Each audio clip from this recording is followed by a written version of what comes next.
Muchas gracias. No voy a hablar de gastroenteritis, de hecho. Nada que tenga que ver con diarrea, para ser sincero. Lo que quería resaltar con el título, que es similar al título que Stuart le puso a su presentación más temprano, es que quiero hablar del dolor abdominal en el servicio de urgencia. Una vez más, es una consulta que quizás no es tan excitante como la hipotensión, el infarto, el edema pulmonar, las hemorragias cerebrales, pero es mucho más frecuente y le va a dar mucho más problemas en su vida que los pacientes más graves. Todos sabemos, los que trabajamos en medicina de urgencia, que el paciente evidentemente grave es simple, uno sabe lo que tiene que hacer. El paciente evidentemente no grave es simple, uno sabe lo que tiene que hacer, habitualmente mandarlo para la casa. Pero es en la mitad, cuando el paciente no es ni evidentemente grave, ni evidentemente no grave, lo que nos va a dar los problemas.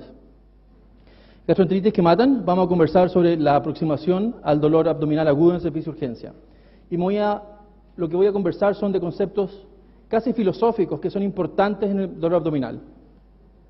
No voy a hablar mucho del manejo, de hecho nada del manejo, y me voy a concentrar en cómo tienen que aproximarse ustedes a los pacientes con dolor abdominal en el servicio de urgencia. Conflictos de interés, como ya dije, ninguno desde el punto de vista farmacológico o farmacéutico, y tampoco ninguno desde el punto de vista de compañías que fabrican instrumentos médicos. Y mi único interés hoy día es que al finalizar estos 20 minutos sean capaces de dos cosas.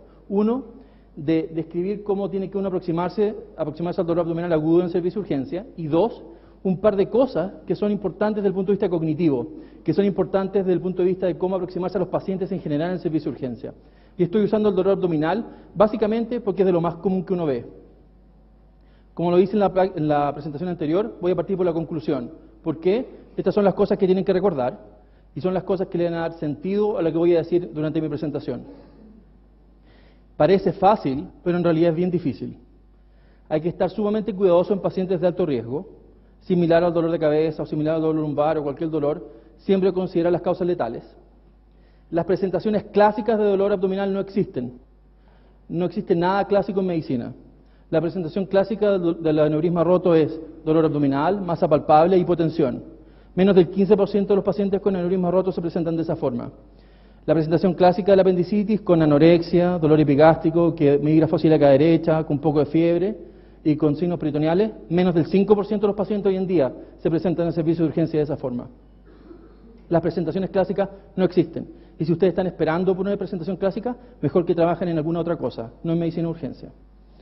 Hay que evitar los sesgos cognitivos, que son muy importantes. Los exámenes y las imágenes no son importantes. Lo más importante es lo que está entre estas dos orejas. Es su cerebro y cómo se aproximan al dolor abdominal o cualquier otro paciente. Y si bien y cuando ninguno de nosotros es cirujano, o creo que no hay ningún cirujano en el público, necesitamos los cirujanos para cuidar de estos pacientes. La perspectiva. Levanten la mano quien ha visto un dolor abdominal en las últimas semanas trabajando donde trabajen.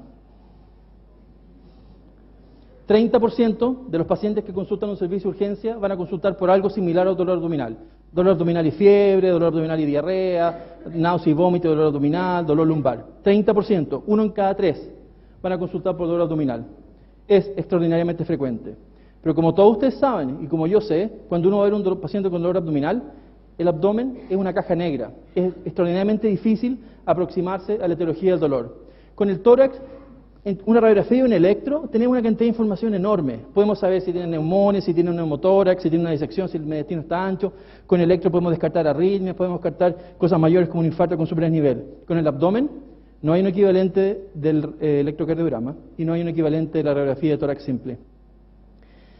Y las causas del dolor abdominal son libros y libros y libros y páginas y páginas y páginas y páginas. Desde patología extratorácica como un síndrome coronariano agudo, patología abdominal, por supuesto, patología metabólica por un paciente con cetoacidosis diabética. ¿Cómo se presentan? Con dolor abdominal y vomitando. Y si a uno se le ocurre, especialmente en un niño o un adolescente, que puede ser el debut de la cetoacidosis diabética, se les puede pasar. Son millones y millones de causas. Picadura de araña, picadura de escorpión, dan dolor abdominal. Las causas son millones. Lo importante no es que se sepan todas las causas. Nadie se sabe todas las causas, ni siquiera Billy o Stuart, nadie. Lo importante es que sepan cómo aproximarse al problema. Finalmente, lo que tienen que aprender en medicina y aprender en la especialidad que tengan es cómo aproximarse a los problemas, no el problema en sí mismo. Parece fácil. Alrededor de un 20% de pacientes con dolor abdominal en el servicio de urgencia requieren hospitalización. Alrededor, de un 10% va a requerir cirugía, alrededor de un 10% es de origen ginecológico, como folículos rotos, folículos hemorrágicos, torsiones, enfermedad inflamatoria pélvica, ectópicos rotos. Un 10% va a ser patología geniturinaria, cálculos renales, torsiones testiculares y cosas por el estilo. Y un 30%, 1 en 3, de todos los pacientes que vemos en el servicio de urgencia, a pesar que les hayamos hecho exámenes, sangre, interconsulta, radiografía, electro, no vamos a saber por qué les duele el abdomen. Y eso es frustrante para alguna gente, especialmente para los pacientes. Lo que yo hago en mi práctica clínica habitual es que si empiezo a ver el paciente y me tinca que este paciente vamos a llegar al punto en que no sé lo que tiene, parto diciendo, mire señor o señora, voy a hacer lo mejor posible para diagnosticar por qué le duele la guata. Sin embargo, hay 1 en 3 posibilidades de que no le voy a poder decir eso. Sin embargo, antes que se vaya para la casa, le voy a poder decir, usted no tiene una obstrucción intestinal, usted no tiene una apendicitis, usted no tiene una diverticulitis, usted no tiene una isquemia mesentérica. Pero no voy a poder decir con ciencia cierta por qué le duele la guata. Y mi trabajo es ese, descartar las cosas que le van a matar. En general, eso ayuda en la relación médico-paciente porque uno establece la expectativa inmediatamente. Hay poblaciones de alto riesgo, y estos son los pacientes que le van a dar dolores de cabeza. Adultos mayores, pacientes inmunosuprimidos, corticoides, HIV, tuberculosis, lo que quieran. Pacientes con anatomía abdominal anormal, tales como pacientes con bypass gástrico, tales como pacientes con síndrome de Down, tales como con pacientes con malformaciones abdominales que no conocen, pacientes en edad fértil y niños, pero lo que quiero demostrar con los niños son pacientes que no les pueden contar la historia, pacientes que, niños por ejemplo, pacientes intoxicados con alcohol que no les pueden contar una historia razonable, pacientes que no hablan el mismo idioma que ustedes, pacientes con patología mental. Una historia breve, cuando yo era staff y Ben era residente, tuvimos un paciente que era esquizofrénico y el motivo de consulta era, tengo un computador en mi guata. Ese era el motivo de consulta. Y por supuesto dije, este paciente está loco, mándenlo a psiquiatría, no sé qué cosa. Y Ben dijo, no, este paciente tiene problemas para expresarse. Ben que era un residente en ese tiempo. Problemas para expresarse, yo creo que puede tener algo grave. Y finalmente lo que tenía el paciente era un gran absceso pélvico. Motivo de consulta, tengo un computador en la guata. Cuando el paciente no les puede contar la historia, cuidado, porque están ustedes con todos los riesgos de perder con ese paciente. Cuando tomamos en consideración los pacientes de alto riesgo, el 66% se va a hospitalizar, 2 en 3. Un tercio se va a operar. Un 50% nos vamos a equivocar en lo que tiene. Y se van a morir alrededor del 10% de ellos en 7 días. No es tan fácil finalmente. Cuando era estudiante de medicina me acuerdo de haber visto esto en algunas fichas. Levanten la mano los que saben lo que significa. Levanten la mano los que no saben lo que significa. Bueno, espero, para los que no saben lo que significa, espero que nunca lo aprendan. Y para los que saben lo que significa, espero que lo olviden inmediatamente. Esto es inaceptable por muchas razones. 1, porque el doctor que escribe esto es imbécil. Y 2, porque el doctor que escribe esto es poco profesional. No debería ser doctor, no debería estar cuidando pacientes. Hay estudios grandes que demuestran que los pacientes que vuelvan a los servicios de urgencia con diagnóstico de gastroenteritis, lo que tienen finalmente el 50% puede tener patología vascular, patología quirúrgica, un 10% puede tener isquemia mesentérica o patología vascular en general, un 5% puede tener un infarto y hay un 5% que puede tener problemas cerebrales. No es raro, paciente que hace un infarto de fosa posterior, llega vomitando las tripas afuera, se consulta un poco de dolor abdominal, alguien lo ve a la rápida, suerito, buscapina, se siente un poco mejor, para la casa. Después el paciente vuelve con el infarto totalmente declarado y es más fácil diagnosticarlo en ese minuto. Esto les va a pasar a ustedes si no son cuidadosos. Le pasa a todo el mundo, incluso a gente que es muy metódica, les va a pasar. ¿Cuáles son los objetivos? Aliviar el dolor, diagnóstico correcto y oportuno, hospitalizar y llamar al cirujano cuando sea necesario y mandar para la casa cuando sea necesario. La aproximación, similar a las otras cosas, las cosas que son patología de alto riesgo, signos de alarma, extremos de edad, inmunocomprometido, dificultad para comunicarse, mujer en edad fértil y anatomía anormal. Esos son los pacientes que le van a dar problemas. La historia del examen físico es útil para la relación médico-paciente y la historia es lo más importante, la historia es mucho más importante que el examen físico. Vamos a mostrar un paper sobre el tema. Si uno tuviera que elegir historia o examen físico, no los dos, uno debería escoger historia. La información que uno recoge en la historia es mucho más potente que el examen físico. Vamos a conversar sobre el escenario en un minuto más, pero la historia te da los antecedentes importantes y sirve para poner toda esta información en un contexto de utilidad. Como dije, la historia clásica nunca es común, y lo más común es que la historia no tenga ningún sentido. Uno de mis profesores me dijo alguna vez, Mira, Daniel, cuando venga un interno muy de buena voluntad a contarte un paciente que tiene una neumonía y te dice, hombre mayor, con tos, expectoración purulenta, fiebre, dificultad respiratoria, taquimneico, desaturando un poco, y te dice, yo creo que este paciente tiene una neumonía, lo más probable es que el paciente no tiene una neumonía. ¿Qué es lo que está pasando? Este pobre interno está tratando de poner toda la información que sabe sobre neumonía en este paciente. Y no es que lo esté haciendo de mala fe, cognitivamente está fallando en reconocer que los patrones son no clásicos. El examen físico es útil solo cuando los hallazgos son positivos. Si un paciente tiene una gran hernia, atascada, dolorosa, roja, negra incluso, evidentemente que el paciente tiene una hernia complicada. Pero si el paciente no tiene hallazgos físicos importantes, tiene hallazgos negativos, no llegamos a ningún lado. Hallazgos muy positivos son útiles, hallazgos negativos no ayudan. Y el dolor sirve para localizar. Si alguien consulta con dolor, mujer, con dolor en fósil izquierda, súbito, no me voy a poner a pensar que tiene patología biliar, evidentemente. O si un paciente que tiene dolor epigástrico, vomita y estaba tomando alcohol, no me voy a poner a pensar que tiene una torsión ovárica.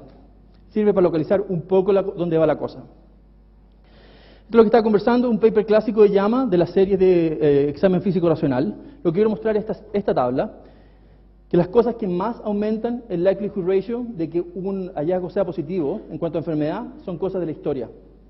Es bien importante. Una vez más, historia más importante que examen físico. Exámenes de laboratorio. Lo mismo que dijo Renato en su charla y lo que hablamos sobre dolor lumbar. Los exámenes generales no sirven para nada. Nunca piden exámenes si no saben lo que van a hacer con los exámenes.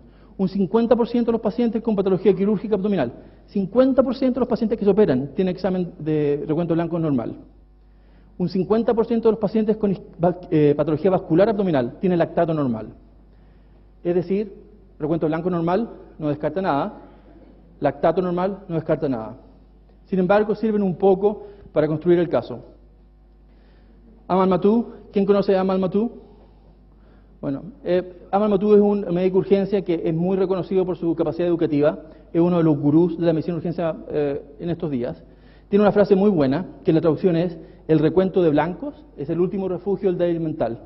Si alguien le empieza a decir, oye, pues este paciente, ¿cómo va a tener apendicitis si no tiene leucocitosis? ¿Qué importa? O paciente como que tenía Isabel con edema pulmonar, que tiene leucocitosis, lo más probable es que tenga una neumonía. ¿Cómo va a tener una neumonía si lo que tiene es edema pulmonar? No argumenten con recuentos blancos por ningún motivo. Nunca hagan eso. Estas son dos series que conozco de fondo porque he trabajado con este equipo. La ausencia de fiebre o la presencia de fiebre y la presencia de leucocitosis no predicen patología quirúrgica en población de alto riesgo. Es más, en adultos mayores, de hecho, hipotermia es mucho mayor predictor de patología quirúrgica que fiebre. Y leucopenia es mucho mayor predictor de patología quirúrgica que leucocitosis. Pero desde el punto de vista práctico, ni la ausencia de fiebre ni la ausencia de leucocitosis te dicen nada sobre patología quirúrgica. Olvídense. Radiología. ¿Qué es lo que tenemos disponible? Tenemos disponible el ultrasonido al pie de la cama, como nuestro BENC, los ultrasonidos regulares, la radiografía, los escáneres y la resonancia.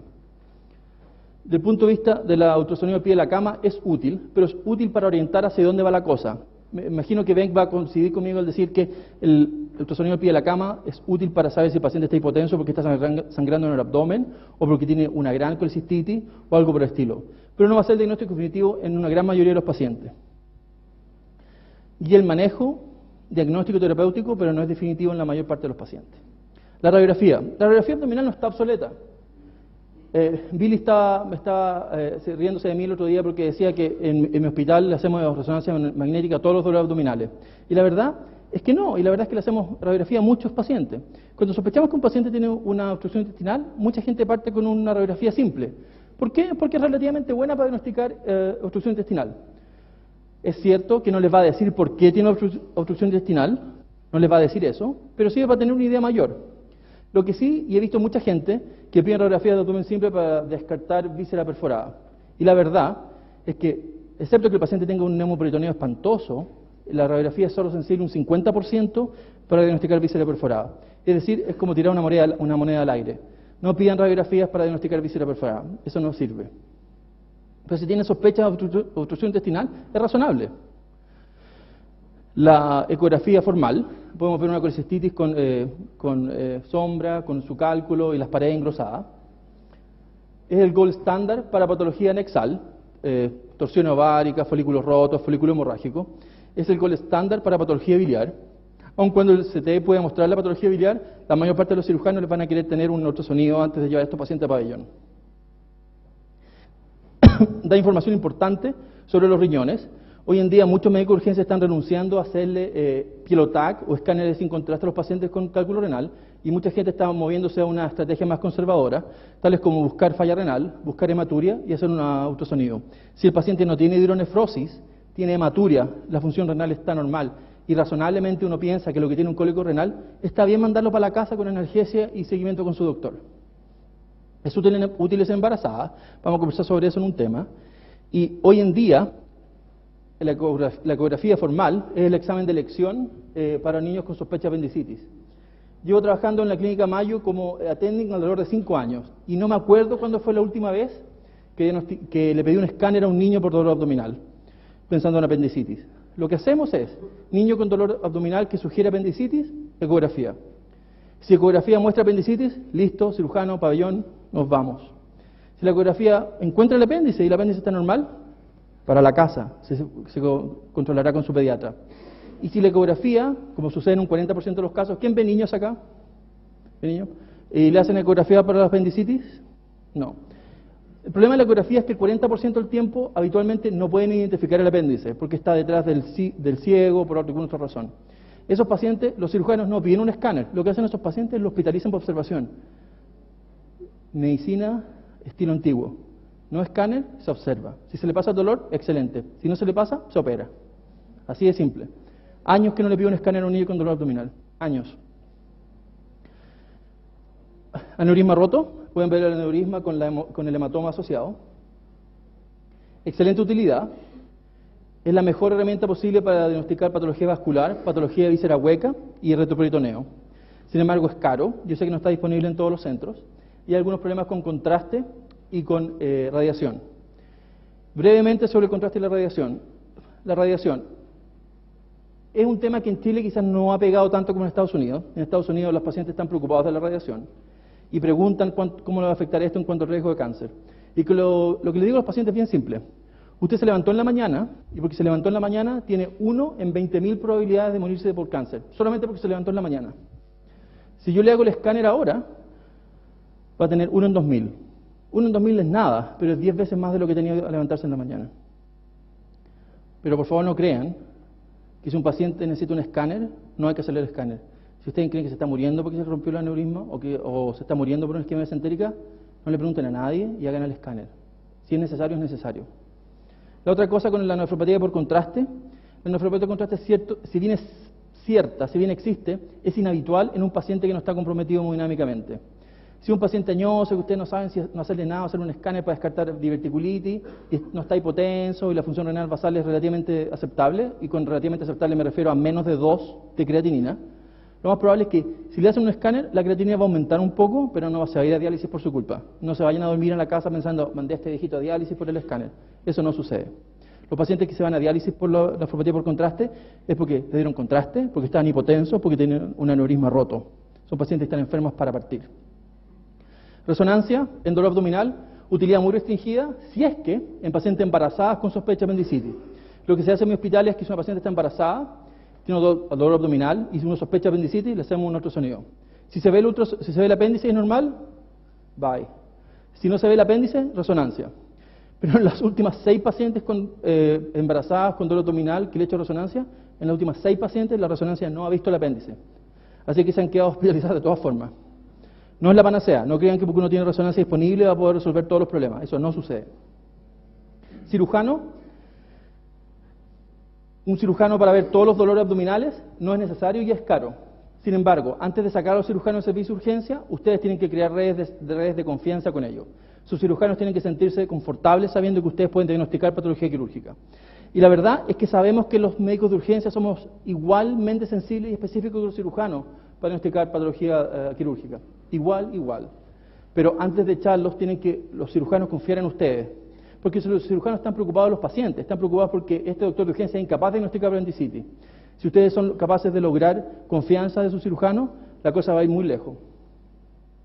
Esto es para demostrar solamente que 1% de los pacientes del servicio de urgencia requiere cirugía inmediata. Esto me refiero a pacientes que llegan a la urgencia y se van al pabellón de inmediato. El resto de los pacientes que requieren cirugía no lo requieren en forma inmediata. Estoy hablando de colicistitis que los pacientes están muy enfermos, apendicitis que llegan a las 3 de la mañana y lo operan al día siguiente y ese tipo de cosas. Esto es lo más importante, que si bien no tiene que ver con el dolor abdominal, quiero que lo tenga muy presente para todos sus pacientes.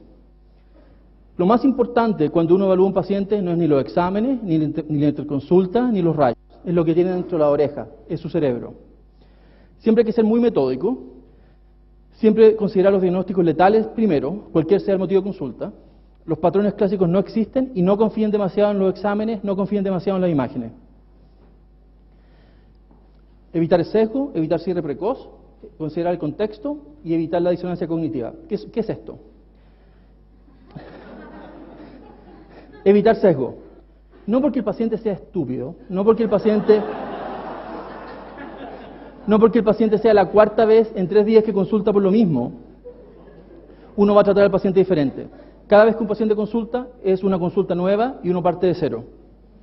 Uno no puede dejar sus sentimientos, no puede dejar sus prejuicios afectar su juicio clínico. Antes de venirme, trabajamos un turno con Benk, me tocó ver una paciente que era la 6ª consulta en 2 días por dolor abdominal. La 6ª consulta en 2 días por dolor abdominal. Las 5 veces anteriores la habían visto médicos muy buenos, le habían hecho examen, le habían evaluado, manejo del dolor y se había ido. Mi residente que estaba trabajando conmigo me dice, Daniel, me dice, esta paciente lo más probable es que sea drug seeking, que viene por la morfina, que no tenga ninguna cosa terrible, pero mira, tiene un bypass gástrico hace algunos años atrás, yo creo que es un escáner. Y yo le digo a Jeff, mi residente, bueno, está bien, es razonable, tiene signos de alarma, hazle el escáner, pero estamos gastando plata, pero hazle el escáner. Tenía una malrotación del mesenterio, con isquemia mesentérica. Nos demoramos 6 consultas en diagnosticarlo. ¿Por qué? Porque nos aproximamos a ese paciente con el sesgo de que este paciente lo único que quiere es morfina, la única razón por qué está aquí es para hacernos la vida difícil, y es la 6ª vez que viene. Nunca hagan eso, ¿ok? Cada vez que ven un paciente, partan desde cero. El cierre precoz, muy habitual, y esto parte porque uno tiende a manejar una cosa nueva como una cosa que conoce. Es un fenómeno cognitivo frecuente, que es un prejuicio cognitivo. Si usted está trabajando en el SAPU y es el 4º fin de semana, la 4ª vez en 4 fines de semana que llega Juanito, el curadito conocido, con dolor de guata y vómito. Y las 3 veces anteriores habían sido gastritis alcohólica por la tomatera de la noche anterior. ¿Qué es lo que van a pensar en la 4ª vez que llegue con dolor abdominal y vómito? Que es una nueva gastritis alcohólica. ¿Por qué? Porque el sesgo cognitivo es asumir que lo nuevo es igual a lo viejo. Sin embargo, ¿quién cree que Juanito tiene menos riesgo de hacer colicistitis, pancreatitis o obstrucción intestinal por el hecho que es alcohólico? ¿Quién cree que tiene más riesgo de hacer eso? Nunca asuman que lo que están viendo nuevo es igual a lo viejo. Ese es un fenómeno cognitivo común que es muy peligroso en medicina de urgencia. Nunca cerrar la evaluación precozmente. El contexto. El contexto es bien importante. Si yo les cuento de un paciente que viene por dolor abdominal cólico, diarrea y sangre en deposiciones, ¿ok? Dolor abdominal crónico, diarrea, sangre en deposiciones. Y les digo que es un Boy Scout de 14 años que estuvo acampando cerca de un río hace 2 días atrás. ¿Cuál es el diagnóstico más probable? Alguien fuerte. Disentería, patología entérica abdominal. ¿Me preocupa? No mucho. Que lo vea el interno. No, me preocupa mayormente. Si el mismo paciente con dolor abdominal, cólico, diarrea y deposiciones con sangre es una mujer de 80 años, fumadora, diabética, con historia de un aneurisma roto reparado, ¿quién está preocupado por esa paciente? Esa paciente tiene una isquemia mesentérica. La misma información en diferente contexto tiene otro significado. Como dije, el examen físico, lo más importante es ser capaz de proveer el contexto para la información que reúnan mientras le hacen la historia y le hacen los exámenes a los pacientes. Y finalmente, disonancia cognitiva. ¿Qué es lo que es la disonancia cognitiva? Uno emocionalmente tiende a rechazar que un efecto tenga una causa menor. En el ejemplo de Kennedy. Emocionalmente, no es aceptable que alguien tan poco importante como Lee Harvey Oswald haya sido capaz de matar a alguien tan importante como John F. Kennedy. Eso, si bien es lógico, es posible lógicamente, crea malestar emocional, porque uno tiende a asociar que gran causa, gran efecto. En este caso, poca causa, gran efecto. ¿Y qué es lo que sucede? Las teorías de conspiración, que fueron los cubanos, que fue la mafia, que fue Marilyn Monroe, qué sé yo. Porque así hay una gran causa para un gran efecto. Esa es la disonancia cognitiva. Dicho de otra forma, la ausencia de evidencia no es lo mismo que evidencia de ausencia. Y uno tiende a asumir que ambas cosas son lo mismo. La ausencia de evidencia no es lo mismo que evidencia de ausencia. Es muy importante.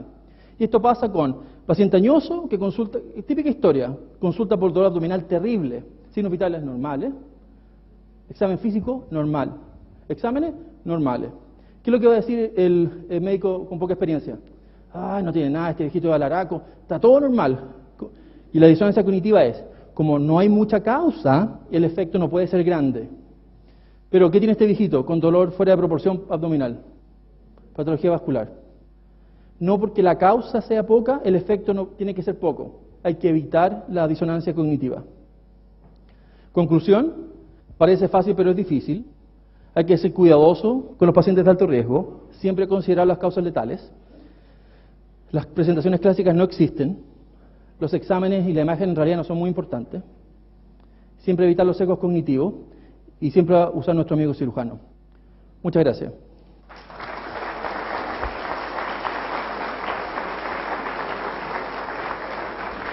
Gracias, doctor Cabrera. Tenemos unos minutos para preguntas.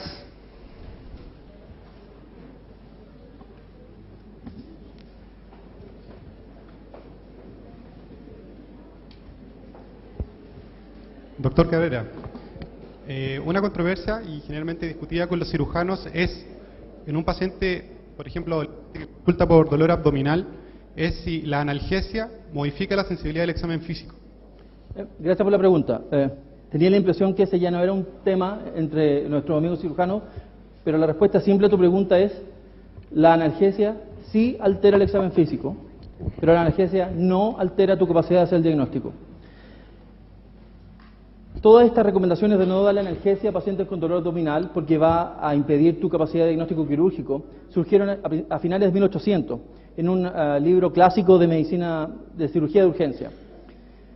No solo eso no es cierto, no solo eso, hay múltiples estudios que demuestran que no es así. En la última edición del COPES, que es el Management of Surgical Abdomen, no solo no dice que no hay que dar la analgesia, sino que dice que hay que dar la analgesia. Así que la próxima vez que tengan un colega cirujano que les diga que no hay que dar analgesia a su paciente, ustedes cortésmente lo refieren a la Biblia del manejo del abdomen agudo, que es COPES, capítulo 3, segundo párrafo. Por favor, que se ponga al día. Otra pregunta que surge del público es, si en un adulto con sospecha de apendicitis y ecografía normal, ¿me quedo tranquilo o es pertinente solicitar un escáner? ¿Radiografía normal? Ecografía normal. Depende. Si uno sospecha la apendicitis y la ecografía ve el apéndice y la ecografía no muestra apendicitis y no muestra apendicolito y no muestra stranding y no muestra líquido libre, yo personalmente a ese paciente lo mando para la casa. Si la ecografía no ha visto el apéndice, no han hecho nada por el paciente, están de vuelta al punto cero. Si la ecografía ve apéndice y no hay apendicitis, perfecto, bye bye. Pero si la ecografía no vio el apéndice, no han avanzado nada en el estudio del paciente.